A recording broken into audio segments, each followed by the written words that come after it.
نحمده ونصلي على رسوله الكريم أما بعد فأعوذ بالله من الشيطان الرجيم بسم الله الرحمن الرحيم والذين اتبعوهم بإحسان رضي الله عنهم ورضوا عنه صدق الله العظيم. عالم اسلام کے غیور مسلمانوں السلام علیکم ورحمۃ اللہ وبرکاتہ. آپ کے علم میں یہ بات ہونی چاہیے کہ امت کے عظیم رہبر فاتح قبرص صحابی رسول حضرت امیر معاویہ رضی اللہ عنہ آج کے دن یعنی 22 رجب الخیر کے دن دنیا سے رخصت ہوئے تھے. آپ کے اوصاف و کمالات کے کس گوشے کی بات کروں؟ آپ تو ہمہ کمالات کے بیک وقت جامع پیکر تھے. آپ کے والد کا نام ابو سفیان تھا. تاریخ کے اوراق میں مؤرخ لکھتا ہے کہ حضرت معاویہ رضی اللہ عنہ واحد مدبر منتظم اعلیٰ صفات کے حامل حکمران ہیں جنہوں نے اسلامی فتوحات کا دائرہ بلاد عرب و عجم سے لے کر یورپ و افریقہ تک وسیع کر دیا تھا، جن کی حکومت 19 سال 3 ماہ قائم رہی، جنہوں نے 64,65,000 مربع میل کرۂ ارض پر اسلام کا علم لہرایا، جن کے دور حکومت میں بخارا کے میدان میں 1,20,000 ترکوں کو عبرتناک شکست ہوئی.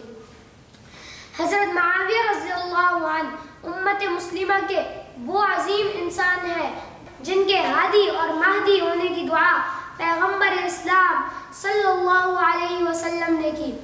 اللہم اجعلہ ہادیا مہدیا.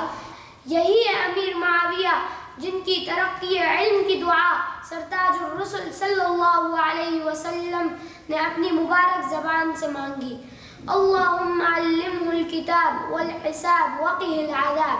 بخاری شریف کی روایت ہے کہ حضور صلی اللہ علیہ وسلم کی وحی کے 13 کاتب تھے.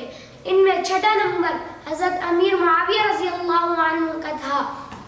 آپ صلی اللہ علیہ وسلم نے پوری دنیا سے 106 بادشاہوں کے نام خطوط لکھوائے.